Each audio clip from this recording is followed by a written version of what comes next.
ene ebobo bi so asan de amount kai say information centers buru adwonum ekọ aduosia ebi ewo bono mantemu ebi wasante mantemu ena dodo na ewo epoe mantemu akase ni de ene nhwam nti wo ma jatum prekope fan life ebre asem no obeti wonum kana so ensema obeti ene anwumre bi ene se Ghana yamampani nanado de tudwa se na kuma so de ba ko ne senta ngosi afimpinu ne aduasa na ye ka abibrem atoye nina Ghana na bana pomdin a ye begina na so Sanso ana Ghana ba pani a wadi kanso den sabia tudwa kire senka na ni baje pa se krom hebeka Madam President ABM dia obati ne se omampani dada John Dramani mama o si 24-hour economy oka no kan biem Ghana Education Service Fonso den krata bi ba na watwi mu a enam so ma headmaster fo ne headmistress fo bi aso ye hyehye akati not mra shebedwani ka kire GS say kwan omode headmasters ebi efaso no enye kwan papa achem dabra shebedwani nso de afutuo kwama wo mo peso mo bedi MP se sikadie kwama fund ye mfanto collection Speaker of Parliament nso na otwumu ka kire Office of the Special Prosecutor say na tena no man na tiama no sa tena no for so bia ni so Esanso ana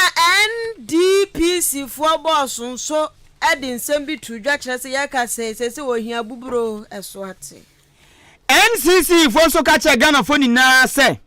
district level election assembly members abato eba so nyame bo ebnada no enya manyo abato ena assembly member o ya assembly member onya ndisi no onya mpipini enti o to Ghana fofo Benefsen so edi abetu dwa na watwi mu kira sa Alan 2024 abato no onya 3% mpo a onhuro no kwanche fo panyini Emma Rich drop natural mineral water wa chima boabo na watwi mu okoya adoye ewa aboabo health center Sanso na Catholic Bishop nso wo krom had nsem bi betu dwa se trumu Tafribomski and tafre ne nkrama agro no nya de se Roman for jitum we enya fufuo bi ne yesi adwade ba besom se over the week Kasiebo e dia na no ada esi dwada be si ne fiada so ena yesi adwasa de ba besom ani die kwan so said ye akoto sabo akramasi apata so tafre silver ma na yo nipa de sani a moja edi ni mafurisani ne pagya ne si ho sa homa be hu so anenam edua so sanso na ntesio we enante kwa ye mfefu pan so enhya ben kase yesi adwa na nwumre yete yeto so be kenkan ama wi nwumaku awdro aboa so yasene e wosika famu eye Tulips M Hotel Afrakuma Community Hospital etwuni na wura e wo Ghana ha ena afi Campon Travel and Tours of Fonso Ebwa Asoyemu Kasiebo mu abusua for adwen kire bra 0533898915 0533898915 SMS no de ba ye bekenka dia ma kenka fo awote ye nka numre ye me afia ampofowa mene kwaku anin kusi buadum afia de shimama nsema odro ye nsaka na no dwode besi ne fiada aye bubo biso dia ma ono ne fiti ase ene ne nkyiremu eni Ahenkan FM what wasum Ghana man penny His Excellency Nana Adodan Kwakufuado edi tudwa na hotwe mu se na kuma so ade baako ene se enhyehya wodo bi odi gu akwamu o Ghana mprempren aseye a won hwa pomdin ene apomdin afam no entankosi afimpinu ne aduasa 2030 no na yeba abibrem atoya ye ka omanya na pomdin sam gina so womo ayalsabia wodro wo akuturumenti enwuma wodro de papa nipa bibi nipa hwehwe yadewa etu yadewa se wome wo mfidi a wodro pa na eye Ghana entinanado se enunti ene wa frase edne hyehye egu akwamu na hyehye mampani nanado di gu akwamu se de be ya entankosi afimpinu ne aduasa 2030 na nakoma so ade ene de odi nani atoso no ne nsaka no ebi aya agenda 111 se osi ayalsabia atele pa befo de makomako oha ene du baako ya oba Ghana fana ba bia ene adwuma koso papa ebinumu de ye yawie ebi de ye ndu ba bia ebi nso de afini ahyase koso agenda 111 na nado se saa butai no nti anam afrase edi saa adwumade no omampani His Excellency Dr. Williams Kwadodan Kwakufuado ezadi tudwa ekan biem ewo abana Ghana College of Physicians and Surgeons Maiden Awards Night koso na no December bosome ne da etoso dumienu eno mampani ko gina simpie we yase di nsem we ni nada etu edwa o mampani na nado sande tudwa se ayasabia wodro a eno de wo hodada na so mani monyam ani mfidie ho aye den ama wo mo no saa yaresabia ni naso obepagya na nimonyam mu emfanto kase pa aya chemda ban yaresabia asama kase ban yaresabia ayasabia ya ban de wo potam ya bebre Ghana fa na ni na no o mampani na nado se obepagya ni na nimonyam mu ezan se oda yaresabia se okọ ho a besi nei ayasabia na nyamfie be ye oha na so besi nei ye oba a eyentabo a okọ ayensan fere yes wa kwantabo dem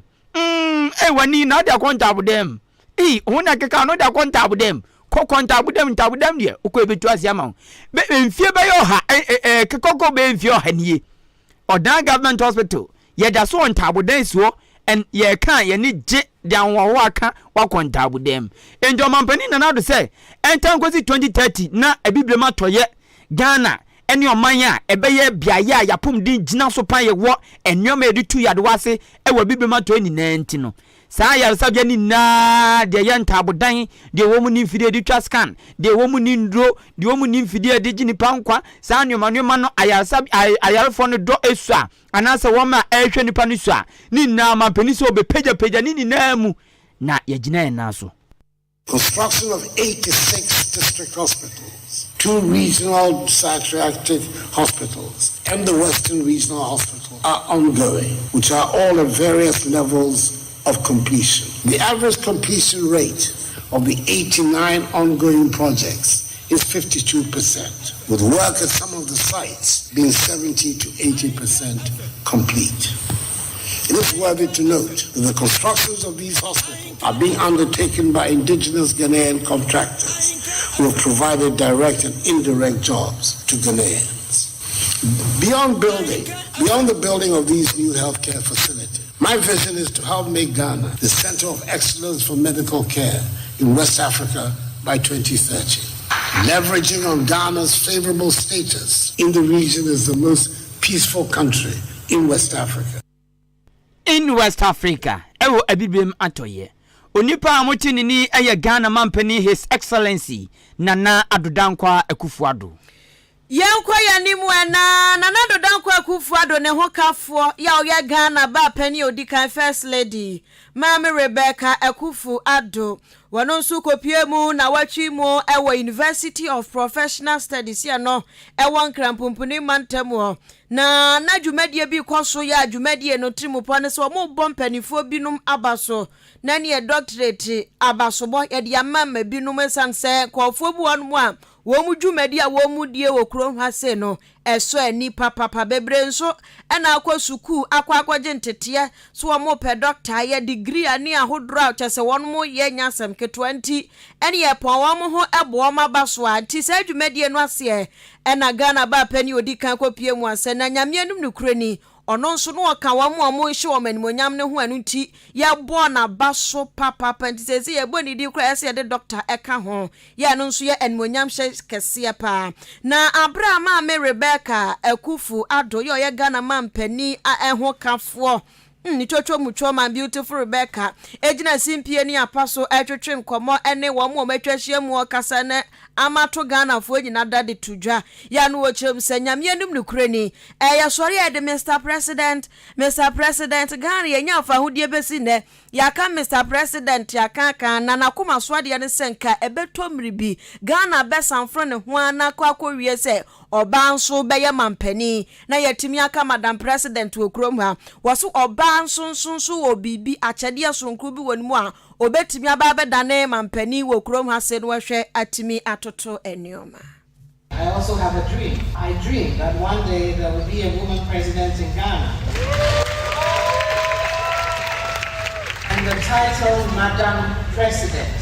will be said as easy as Mr. President. We hope this honor and our humble contribution to our nation will inspire girls to aspire to the very top. With humility and gratitude, in 2017, when I became First Lady, I established the Rebecca Foundation to support the well-being of women and children in the areas of health, education, and women's economic empowerment. It has been quite a journey with its challenges and triumphs. Through it all, My dear husband, the President, His Excellency Nana Akufo-Addo,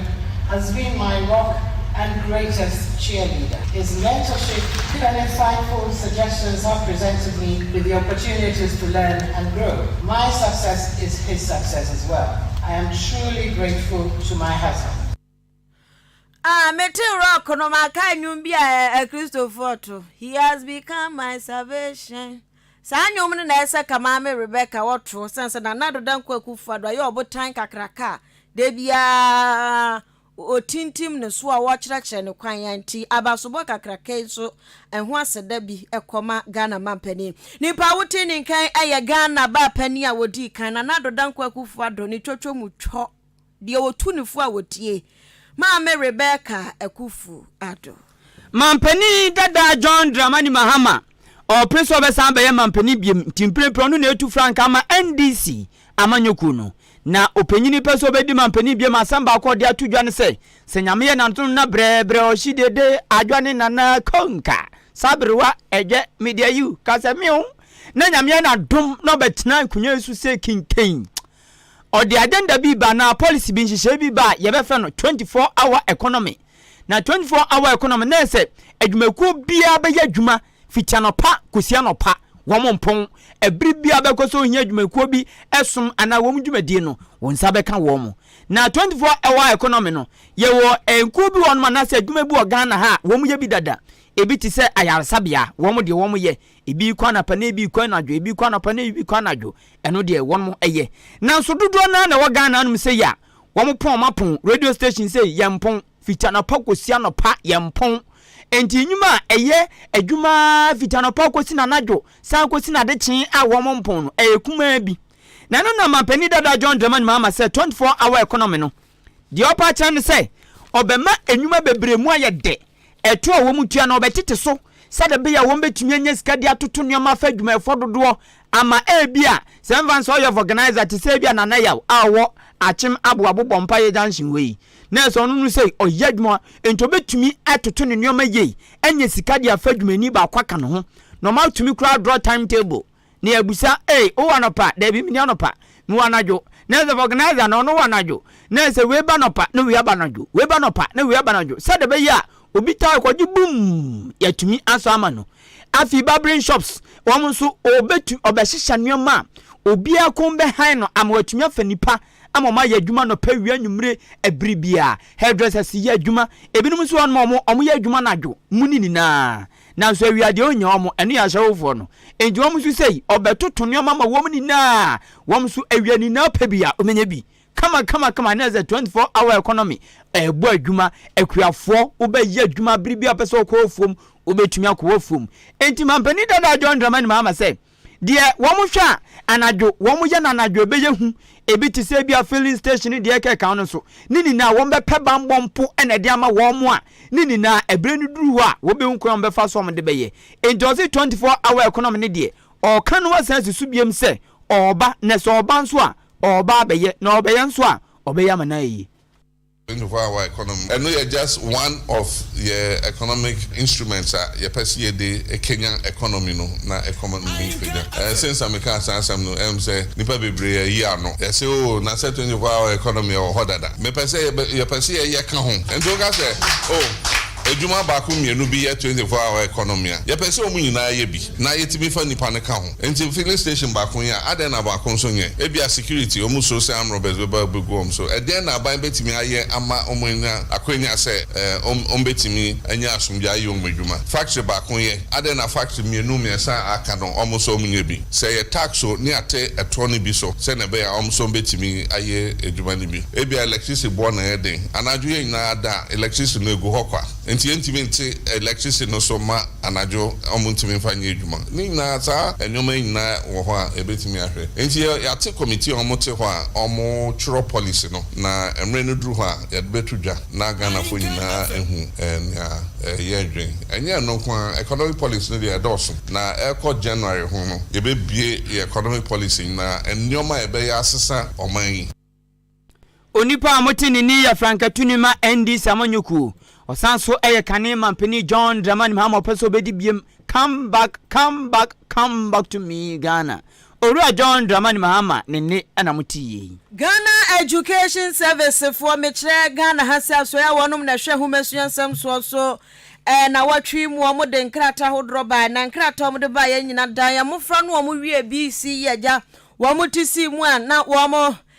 kwa sukuu no ene putupru ene nya hobo abanse traffic mu beko na afia we de abana kasa sheda ya no prospectus ba ya kade a mofra no ya twro de ma omko sukuu no abana kasa ena eye de ba ya na enumu na eye huhu se ene obekọ sukuu a wudro bi mo no womo so headmasters ne headmistress principal for ne womo de da sukuu ahodro bi anon to aso sukuu no bekọ no mo se aban de ne eketeboge enti womo no mo munim die mu atwerɛtwerɛ bi aka ho ti ene ya se panin so de woti asɛm a na woti asɛm a ya wodro mu asuko kotie mu yie kwatena baabi enkase yese akai enti Ghana Education Service for no ahwehwɛ mu ahunu sampa ensani enioma keka kona bi ya nokre no ma hyeda kora alist enioma hodro bi a ekire pefe se dwurimudie bi koso ewo ntroso suku ahodro mti na mso momo trotro nkrata de koma suku ahodro bi na suku eda manimu edi kan ye brekum senior high school no wabono mantamo head awada no eye owura afi ya Steven Ghana Education Service for kwotro enkrata edema no ya no omu kirem se enyoma bi a wojiji wo sukum ho ya okikabo mu a bene na be 860 Ghana cedis ya awofo betua chesa hometo entrance fee ni de keka ho ya eso ni mfaso eno nti no omu gina so aka chance won tran kakra na won free ho 7th December no won kwankwa tena fie na nhwehwemu a edo anase nhwehwemu a eye pika enhyehyehye so ne ehunu se yampa se woje saa nioma ni nyina da nioma bebrebe nyina da woje anase senti ene nam so emma kratai ekiremu se owura afi ya Steven ya ono ene head brekum senior high school wonkonkwo tena fie sane ebe ya nioma betimi akonkan na afi hwehwemu no etimi ahyehye so na osanam krata su kire se brekum municipal director of education mom ena kofasho putupri wo hwe sukuu no entotoye so na nipa na nsa hyase eye Gabriel entry ya wono eye regional director dema education service obono mantemo anso hono mo amusa tro nkrata ni bi ekoma eye manso adubia SHS no ewo Amansia South District no Asante Mantemo head awada ano eye owura kwadwo oben apia ono nso wo ton school uniform PTA dues ne 400 cedis adan ode koto broni ani enti ano so kekabo mu asika ho ha ne nam 2000 kra ni nyina awofo na ekwa kotua ICT picture we ani hwe he de hwe enu nti omu kekabo na chesika bebre ho han wo kwakwaje afri eye awofo nchen no Ghana Education for enka se wo monjiji sa sika no nti na mso e ma krata no mtwiro bi koma ne se ne sayo so no nso ntina fie na enhwehwemu enkoso no nso na nipa ne sahye krata na se eye William Kwabna Amankra Apia ono nso ena ye regional director ewo Asante Mantemo enam so ene anya ho nko a Ghana TVET service fo nso atwiro bi kokko TVET schools ahodro suku ahodro mo de omo ye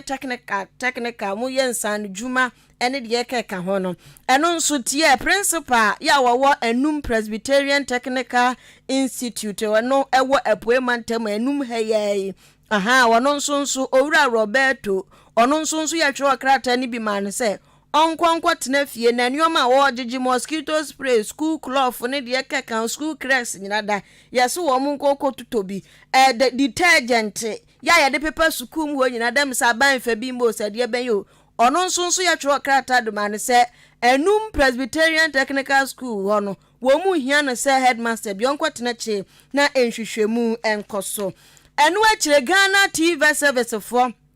epem kwaso ekọ Cape Coast Technical Institute ehwanso nipa awahwe suku ni so eye owura Lovelands ayensu ono nso ye twro nkrata ni ema no se enyoma wo gigye no mfa kwam wo dwene ho a wo ntiase a wo dwene ho na no kra de omcha se enyoma esom 760 Ghana cedis 760 Ghana cedis aka kraka 40 cedis naka 800 cedis aden enu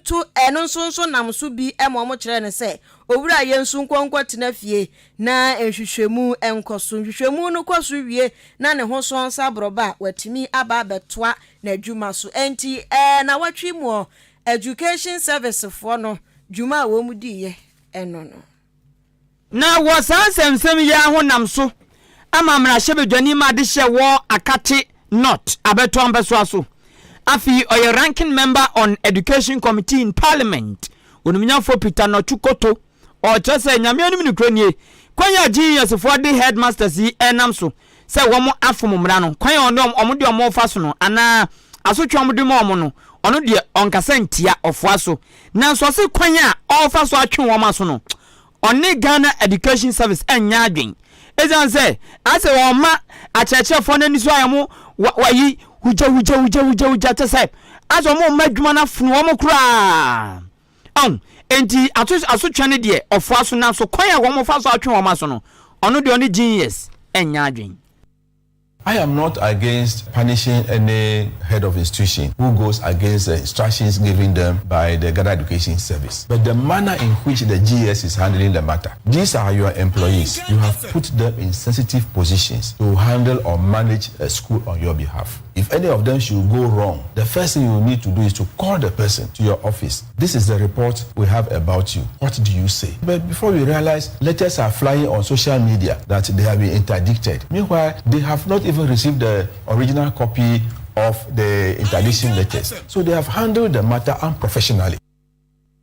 Onipa amoti so kase ranking member on Ghana Education Committee in Parliament. Osanso emra hyebedwani ewo akache not abeto ampeso aso. Onumnyamfo Peter Nochukoto. Na sasem kro ya ho nam so ma president the National Association of Graduate Teachers NAT enagratefo president Owura Angel Kabonu ono nso de tudwa kire se nye de ehia ni aban nye de ehia ni ka wo ye de yanka enye se abufuo anase mununkum ababa butu abobo ano ene prospectus na oto ho ayampia eyi nkofo adi prospectus wasi di aban ewoso wo ye ne se nyoma ka de ahodra entwaso suku ahodro hia no amfa mo otom na wonya so wo bom pempen wasi ubekọ suku ahodro bi mo no empadua kura ebi ni ho aduane a wo mu de bi ni ho ye de paper form de ye clean ye bi ni ho enti oya teacher ni no a wo kwa akọkira kwada ya de so obehwe se akwada no bibi enkoye chemato bibi enkoye akwansidie wona de sua mu onti headmaster atro bibi se ye ntro monto we mra eno nso aban se twa virtual lata point Owura Angel Kabonu kira se nyame anim no kura ni obronsometico de wo mo ye no mo yi headmasters fo bia si nchen so wo mo nkotra fie ni nyansa nim aban ni nya de se ene de fata school bi na eye dey and aban a convert school into a boarding school. Converting school into a boarding school. Facilities now, except would be, for example, bed, bed, and so on by. Then so you have students into a boarding school. So the headmaster or the head being a responsible person, so give it about that. So I will want to buy, and school directly will say, I buy for beds to buy. Maybe I'm going to this or banner a ready say, or better cement no solo. Now your main what place or be your bed no. Now price and so far, open your bed now Obano at a bed. Headmaster no the bonnie and you. Government have not even transferred the money for the running of this semester. So headmaster, any senior house master, share our work. So say you know you make me contribute this detergent. Sanitary conditions. Already that dream say once I see free SHF or no ordinary back or two school when if somebody tells you that senior high school education is cheap, that person is deceiving you. Senior high school education is never cheap. Nipa wuti ni nkawano na ya president penipa wada a teacher fonka bomko bakuya tuni di National Association of Graduate Teachers nagrate wada ekuona no Owura Angel Kabonu yeda so ebobon nsema adresi nano dwada besi ni fiada so e de ama se over the week Kasiebo ewo Ahenkan 93.3 FM tie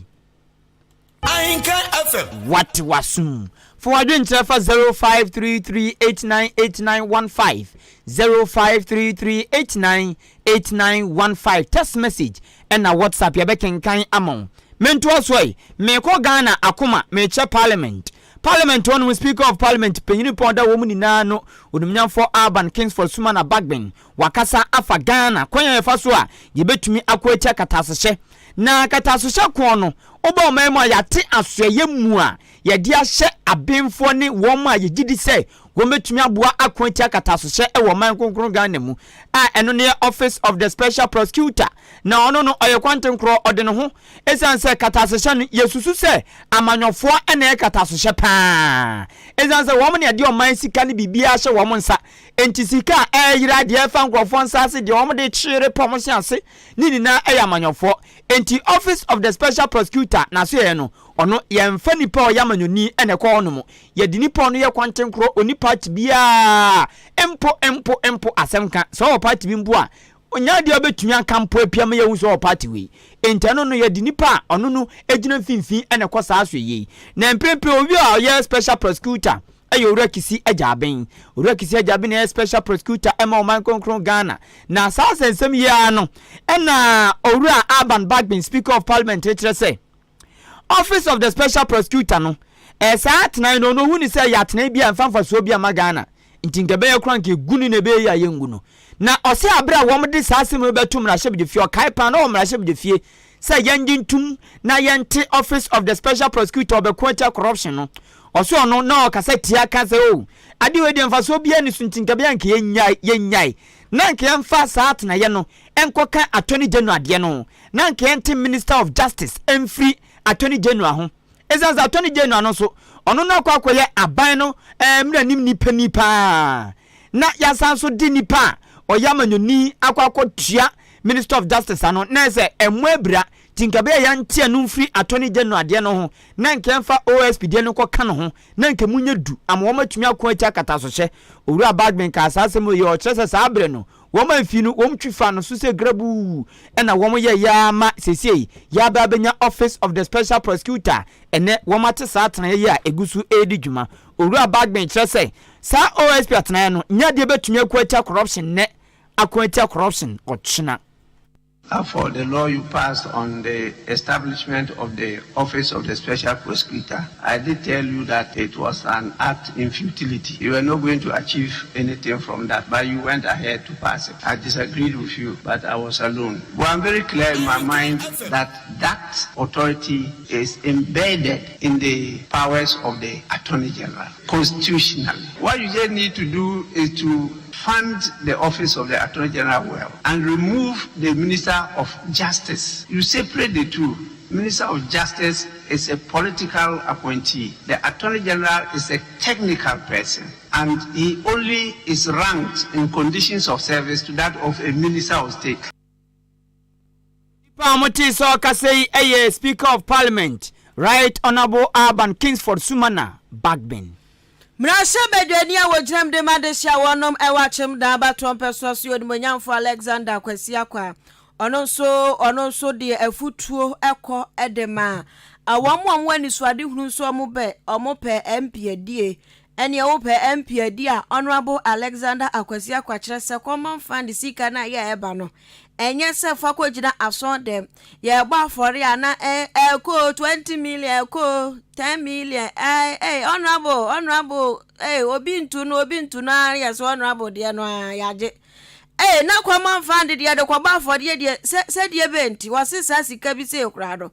o de kwa gba afori ya nhire nim sei ti oka e de a kire obi a wo petumi empo so wo abam oya mu nipa assembly bi kura na ye adwuma ye de sika ba ye sika no fa ye mpuntu dwuma na de hye hunu so aba no omkoto ye no anya okwa entam se sika ri nkukuru emfa ngosi aso dem enkoye harvest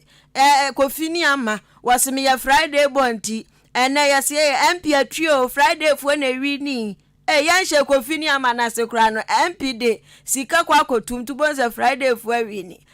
na yesi ya wadafo awini osise sika no atuatu a ye ekoso aso dem ye mfa kwan papa so no ya ban mu nipa sa sika no de kọ nyankopon onhyiraw na wode sansem we atudwa ewo asore baako ewo achema boabo eye generation church Jesus generation church no ewo achem aboabo Because some woman de me ba bo afodie bigina me nkofo nyina na mu ene de afodie ebre nyame na ya ka che nyame se what we afodie hu we mi nya politics kaka man ya fi common fan me nya fi abasike bi mu mia me buku sika ene yi na ye dia banyankopo na u ba afodie banyankopo akwa so ko so abasike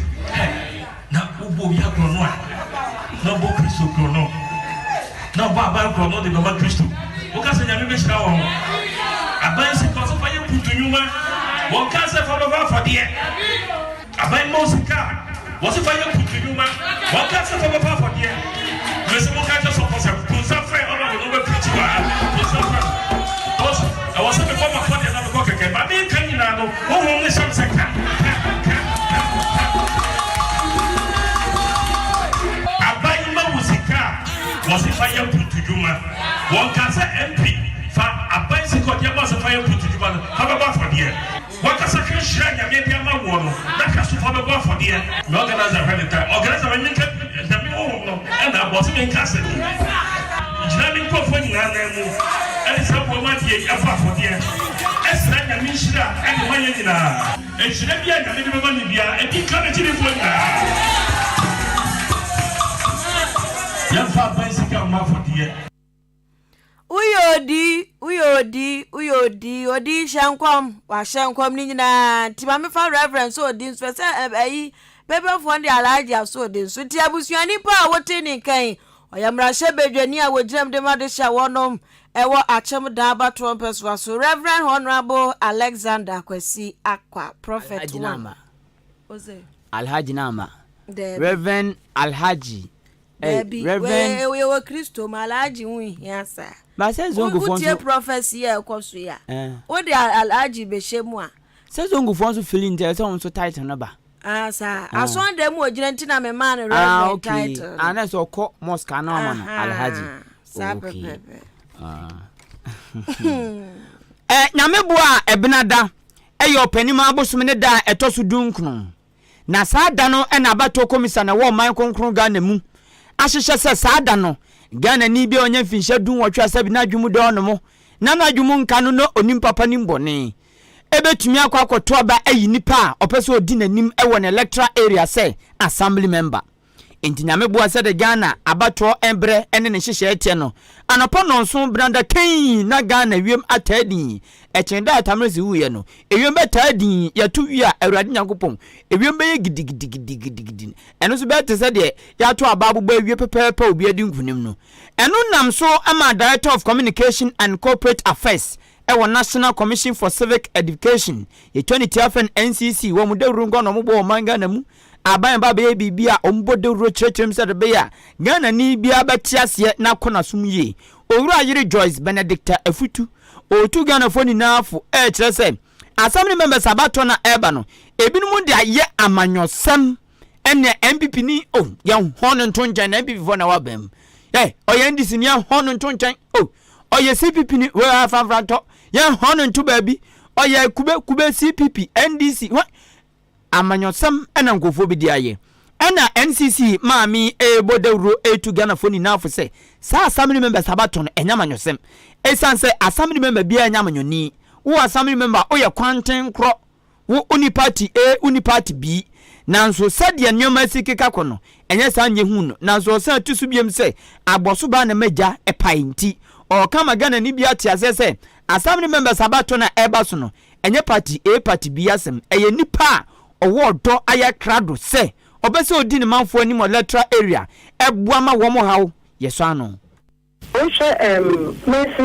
Abatona, and no, and Yaman, some two months, Amanyo, and for 1 million. Namaka said, Obia, well, 2 where she was say, Opasa,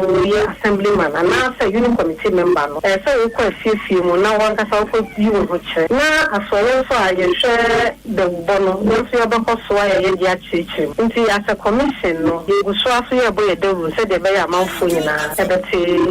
at that 19th December. ye beto aba assembly members any unit committee members or ye mention abato no say we hwe mmremo a enya mayosem but ye hwe de corner obon say bi mo ho a so we hwe na sense de kra no post of the atar ona o to mo bi kakra wo no but eni say ya mayosem eni say hwe say de so de obi atie bia no obetumi aboa na ye de mponto aba o mention na wo ti sa na mra no tie nti ye be ko bia ye bodo vuro ye ka say obi a ne so be hwe say bia we mama ni ko mu ti no de no to so person ye mention abato mba se de dani mu to be to ama no mu show bia o no ti potemo ho a ono ahwe ni mo hia wo betumi akode akodan assembly no that assembly no betumi aya anani ma ko wo tu ho acha o sha o betumi aboa na ehia de da mo ni so mention no betumi adom assembly na assembly aya ma Obanyansafo ebunu ba yenka na sem onipa amote se otu Ghana fo ni na afo yi eye penyini pa Otua Communication and Corporate Affairs ano ewo National Commission for Civic Education NCC ewo maimu Oruayere Joyce Benedicta Afutu Director General Edema National Development Planning Commission eye Dr. Esia Mensa Brampa ono so ede to dwana watwi mu ya no wo kirem se Ghana so obi gina ha kase ye ohia man ya nipa kro no ewo se ya bon galawe pa ehuro nu se ho she ewa dog wo pussycat meow na wase de ntia wakasa ne se Ghana beye emfie aduonu ntam ni ensesa ya hodro papa aban ahodro maba betena so nyina peso mutu ohia bubura se enti no omo de plans ahodro enioma foforo adwen foforo eba ya ebua ma eti ohia so enti ya ka semprempren center ya yewo mu ya Ghana so eka ho bia ya yekoye nimi Ghana enyo ohia man baako sei tina na dodan kwa kufado correct ho se Ghana yo ohia man da bi owura chese Ghana nyo ohia man kra wo hwe 20 years ya atwamu ene se ne ye bo ye bra no Ghana fo fa no kakra bi afiri ohiam ya sese wo mo ekwo manim kakra enti ye kan Ghana lower middle income country chese ye tetemfimfin ho ba bi a ye pese ye kosoro aka ketekete boge ketepia na Ghana ye kosoro economy ni begina so pampe na egina so a ebeboa papa afei na ohia edi akekere ye ho no afiri ho nti ye kan papa e kire se ohia Ghana nye ohia man. We're not poor because we're a lower middle income country. If you have the means of measuring in terms of development and all the indicators, global indicators, we have what we call the least developed countries. Then you have developing countries. Then you have lower middle income, upper middle income, and then developed. Tells you that if you go by these 5 graduations, we're right in the middle. Within the period of 20 years, we've been able to halve that. It means we've been able to move half of the people who are poor right into a higher range of well-being and satisfaction. Nipa wuti ninkan eku awanum ana hwebo ama Ghana se yedi puntu sembi ba won betra se adwendwen ho ahunu sempuntuo no eye eba brepam ehun totoye tesen Director General Edema National Development Planning Commission NDPC for wamubo osu kena onono Dr. Esiam Mensa Abrampa. Obubu obusumene de toso enan wa afia mu ena esi ahene ne atu ahene wo NPP amanyokomu koto aba eyi Dr. Alhaji Mahmoud Bawumia oye mampani abede chese ono ena enkuta franka na ma NPP amanyokunu nkwako e wa afimpinu ene aduonu nan ne saaso nti Ghana amamre na amane kwanso no e wo se Dr. Bawumia nya nipo bebu na chidom as deputy flag bearer Edma NPP amanyokunu aye fene running mate wo mama ya mampani de oye running mate nyame ya domna Dr. Bawumia wini se hwi sa nipa ne na eba abe mampani abedi chire na eno na sami kai wo munya nyi sa nipa no akwakwa akwa se nipa odidi atwi no e wo party ni mu yehu de okọ yehu de oba wesi we na ye wesi we na ye wesi we papa yo mu hwewe kai papa ya no hwene David Yampaway, Papa, you are in Panya fine. Kai, Papa, you are some the daint say, Patakui. I am Poway. Where's when I acquire who I will NPP among you kunum. And is that making a brempo Sunyanka was said Dr. Baumia dini pa. Oben rani meti din eba ebrenu du na Dr. Baumia say montwa mama me break akranka na menya krado manusia me see you one time timunya botre eno motwe ebrenu mu kakra ema no sam no ken mampani abede che Dr. Baumia ntumi yi ne rani meti na no nam so ama rani meti unsensem ya akwa hu akunya atofi enkofo epre wo ma enam kwan paso ne kwan bone so prenya semketoa ekuo bi a ewo fraumantamu mecha voter region a eye NPP former na ebi eye police station executives ebi eye delegates de ka kan empenfo do bebre na aka bom ewo fraumantamu wo ma se wo de nam nina ne se wo mo de eka wo nko eye bode din eka wo nko ka Dr. Matthew Opoku Prempe aka Napo enanka enya running mate ema omampani abedeche Dr. Alhaji Mahmoud Baumia esa say wamsi na poye nipa bia sadio ni nipa dinsa woso ne moa ewo party nimu sadio bu nipa na po ni bibia ginegina so uma na adwuma bia so ya ne fentim eho matemachu bia enti womu eku ewo framantem womu de nipa mu so afra no eye Dr. Matthew Opoku Prempe say omaya running mate ema Dr. Baumia onyi nabo maye only party mechi eneta enyi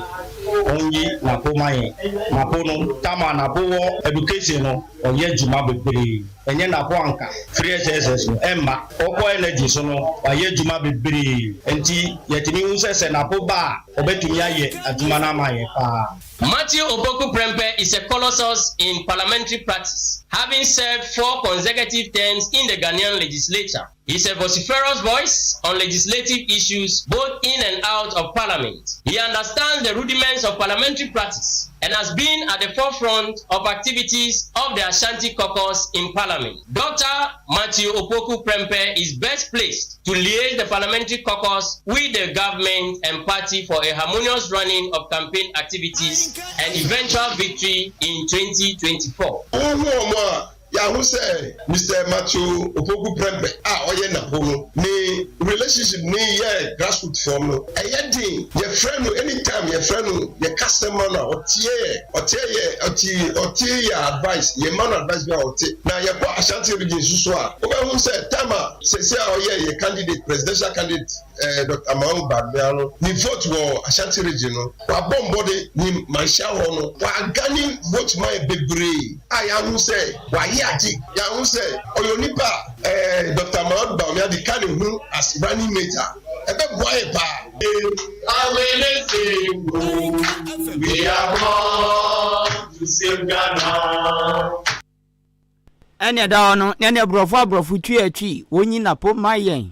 enti wo ma ati wo nkan eye anuanom a ewo fraumantem voter region NPP amanyuko ne mabi empinifo bi etwa party na no ewo mansin no na mantem no mu ene ka wo bom na wotwe mu a wo mu sufre NPP amanyuko ne se wo mu yi na po ema Dr. Baumia se running mate ebusia mayefam ye adetonso mfam ewia ya toa so Kempon Travel and Tour wonom so eboa ma watu kwan akwa wani so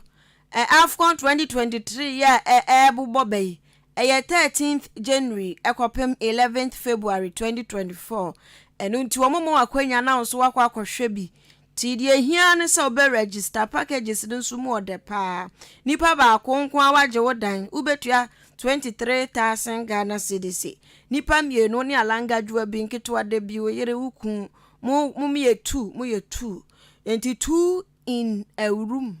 mono mu betua 15,000 Ghana cedis na adodode afiafia ho nie ye ma mu free breakfast anapedi de eka package ne ho afa ticket am no akwohwe matches ni nyina so eka ho ana afa nso ye de mu befam akoto ahwe ko divu asene ho fe esi etie enu nti ko fashion o pese ukọ na filigado chi ko hwe Afcon 2023 ni bi wo ko divu a de hia na so be free Kempon Travel and Tour for 0209 194 507 0209 194 507 and 0247 431 602 0247 431 602. Ansi na ebetu kwan akoko divuano yengoje ani bronya bremanza na enije de ede nipa asumdwe nso de owa ede pa me patro Tulips M Hotel hotels nku bia ewo achim asubua na wo mudwumadie ne sede ho no mote no eho awonka keke wom se yenga nche nipa bi owo dan ene ne potem achim ene ne potem ya no se bronya wei ope baabi ene abusua ema odo empena munam apia kwagimoni a Tulips M Hotel enavofo mu nina munji twi enesa munyimuti ewo Tulips M Hotel eho ene boso we na bonu nyum eho na boso aha na boso de ncho se hono mo na boso nti obi amna magina ni se bronya de se na enim dada eni je bresan se onipa oba baji eboni nina be pepa ni nina te se de pepa de black boss no oba pepa ni nina akọ na ya san ye bonu foforo no Yesu Kristo Nyankopon ba ye ba be wonu nti ye wona ni je nkran sanze boni a ye di na obepepa ni na yekunu Easter no de kwa ya san start bronya be san wo no Easter obese wu no asa abeso ni na akọ Yesu adwuma ye o na nti bronya de adu a yawo ya chenkwa ti ye waje nkwa ni je enu nti na be hwe nkronkro bebre bronya bedu a ye nya yi wo Ghana anum se bronya du nya yi sanzi empe wewu da bama no so bia na Tulips M Hotel say bronya wei or the live band na band ode omo ba no ye one of the powerful international bands ewo ewiasimi anum sei omudwuma kwama no ne babibia na omo kanwum guma awose angu a awade e na abehu omo kanwum guma ding ding ding ding guitar organ bibia everything on point I feel omo redeem live band international woman na eba be hunyom nyame bua 29th December ewo achim esubua Tulips M Hotel anything patcho fatu tim say dwumadie bi sa ebe koso ntia no mapia babonten abagimoni Tulips say or the competition bi be koso nkronkron mun group time about town mo ba anwum na mo beto no mato mo be sa no masa na wo a obedi nkunim ne be record onyum free ne abo radio some wa gidin Ghana babia ogidin a ne agyae o ahode ano ato aso Tulips M Hotel ene de sa dwumadie woni na eba mu ye kro bi na mpesa mo register free ye nyehwe me pacho de me kan open chiremu a ebru me die so anamaka bibia wo nti ase yi a free Tulips M Hotel tobo na ne omonkasa me den de time da wonti esem kontem kakra 0551 442202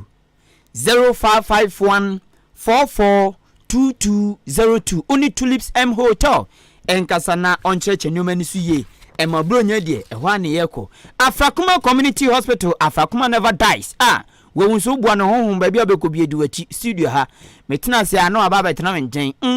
oni me ba no adwuma ni no na mse ai bon ma no akrokrom kakra Afrakuma never dies adwempa ma mitum nti ni din agidin ba bia wo Ghana na hospital edi ni din atoso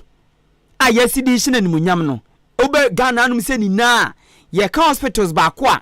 aben ewo atwuye mu a Afrakuma Community Hospital no doubt me patro nti utie mi mo abusuafo bi munim se mo ofa bi atwaye no unim se onua bema bi atwaye no ukunu bi atwaye no me patro obre hunimobɔ ne tenase na yima no ate entwa mani wu no akɔ gisika kɔtɔ adaka woyɛ sa wo nipa bɔni pa enti patro etwona ɛwɔ obuhyani bi so a bema bi so a obra osre de bia na okoba na ntuma gunu kom de bia na ohunu na osre no jai na mo mpesika nkoyi no twonoma no na meboa na mo gigitsika kakra na emu yedu kakra monko Afrakuma Community Hospital na yenyi twonoma mo simple kra sanse hospital no akofa abenfo a aben ewo atwiye hu emfa won ne kase seswa ana seso wombeyi amawa benye wasomdwe yade ya wate enti hu obi a obre wotwe ho a krompum betumi agigiska monye gima no na munkoyi no twe no ema ne free muyi a monfa omana munye ska na momfanko Afrakuma Community Hospital enye twonko ene yi eye General Hospital OPD lab theater labor ward children's ward bibibia a wo yade bia fakọ Afrakuma Community Hospital ye behwe atuasiamon emfidi de hwe yade hu yade tu yade ase enipa wada agye ni nipa kasa tu ni yade wase afi ndu awdo de kan yade anahwem ayera nini na okọ Afrakuma Community Hospital 24/7 ye adwuma yempon obenya yesum Amasaman Stadium Road ena obehu ayaresabia we ewo Gan West mensin mu ewo nkramumpuni mantemu wadawro mafre na oni hospital benefo ending sawoso 0597 005 963 0597 005 963 na oni Afrakuma Community Hospital enkasa Abusuama yantu Kasiebo no esoe Ahenkan FM Obura baako a eba no se abato obi bekoso obi ntrasen fa nyomangu nsani ani enyi de obedi kan de obato so mienu de oberi a enye papa waje abosu ko ba krom ha to de bi otimi toa na atia fa so tatata free a enye confusion ebe ko so krom enye confusion kitwa to de bi nso a woto ya na atom pa na owura ya meka ne ho asem ono na yesamufo pani edema Daily Dispatch de obokrata Owura Benefson wode atu dwaya wo kirem se wono wodi se adwumadie na achi ache o sha asiase abato ho prediction wo ye ode enyoma gugu nsani ani ahu de obedi kan to so mienu de keka ho ache pa nye ne etu ye papne ewo sa agudie nim na wahwe petetakramu edna so atoto won mahunu se Alan kwadwo kiramate afafranto na nse mahu se aboabufuo binum sha afafranto ni binams afafranto na oba mpata hu adaben t-shirt na eduru ha na emisala na mudie nduru ha ene ye wo kire se Alan no ya wa oje ne ho sakirame na krom ha ubeduru asantemantam yesi yalofuo be na ekwese afafranto movement na nkra hanso yellow ye MTN for hwe MTN a movement for change for afafranto for no was afafranto no said wo sapom hu dwete omo ho etesi wom hu okrom ha se no wom mfa sebe adwenton kakresan se de abubaba no ko munim akoma pa kumakuma bi agina so ene Benefson cheche ni sem no se alankwadwo kiremate se ye beto 2024 aba no na presidential wono alankwadwo kiremate anya 10% de anu woda wantinani se yam tinani enko pepara binwe yase wo we para bebra wona entu enko pe bi no wantinani na sapas ya beto abawie no obenya 10% ensida Benefson cheche ni sem no so amano aba 3% bi 3% no kra mpono aje nyame ya no boafo wase 2024 abato no ye kwa akoto no enye Alan hu abane yakwatu no MPP ni NDC se ne da bia ye no Ghana ha ensesanda no se de enti Alan kwadwo kiramate ne hu atwam ne hu apa ho se ado no ni nyina agina ebiribi na nado dan kwa kufu ado betra so no se nka Alan wosen ko pemra hye bedwam ko wan pemra hye bedwam ankwa MPP bia ndi wasantemantam wana ode Alan cash enene watwamu asese ye boni din kura nkwada ne se hwan no If Alan had spent, he should have reflected in the supervision. I was surprised at Alan's performance. I knew he would be fair. Mind you, Alan picked as the system candidate 15 years ago. Within the party, he had not been active. He hasn't gone to parliament. So I expected that the gap between him and Kennedy would be a bit closer. But it was wide. And him resigning because of one incident. I felt that from less than 1,000 votes in the superdelegate, I felt that about 400,000 votes in the general internal election, the gap would have been too much. And I repeat then, if Alan Samartin gets 3% on December 7, 2024, I will be very, very surprised. Debbie, I'll be very, very surprised. Unka say, Swonya, menya pulse ni biem. Menya biem. Debbie, I'll be very surprised. They say normal, so bit me surprised. I will rub a refs. Sana ye, Canada, Japan. Anyway, and when ya brew, ana wo se aland de be no kre nipa wuti ni nkan wo be piem gan ha se ya ni abato bi be koso otimi ba be kira se we be to so mienu we be dikan we be yesi oyasamufu pani edema daily dispatch de obokrata owura ben fc de yede sori kase no so enie na otwe mu kwanchefo panyinima rich drop natural mineral water enso ba ko obo dan ni potom awurade nyankopon ye nso ne fom wo mo top papa ono nso na kwanchefo panyinima rich electricals owura Patrick Owusu na otwe mu ye ne birthday na ne birthday ni mu no enofa sa akonya no se nyame di mfie ba kwa ka ne mfie hudi a o ya doye sabe se obi bre papa obi anya nkwampo antena se na obi nso yare ayare sabia na okọ ama yegene nkwa ne sa so nti owura Patrick Owusu etunu botom sika ekototo enwema odo bi ayarefo ana hospitals odo be hia ede adi dwuma tototo ya na ode koma achim aboabo health center semonye medim birthday we na me ye de amamo enwema owura Patrick Owusu toto bi eyempane ayede wo bi yare yede wo no afi gloves a doctor for the shomunsa eye adwuma diabetes de ede ehwese obi ana ni bi de ede hwese obi typhoid syphilis hepatitis B nini no tutobi NTD ya de no tobi afi bandage ana afi asawa enwema tuto de dosun na eno achi eno san renew health insurance awodoma ade hye wa aboabo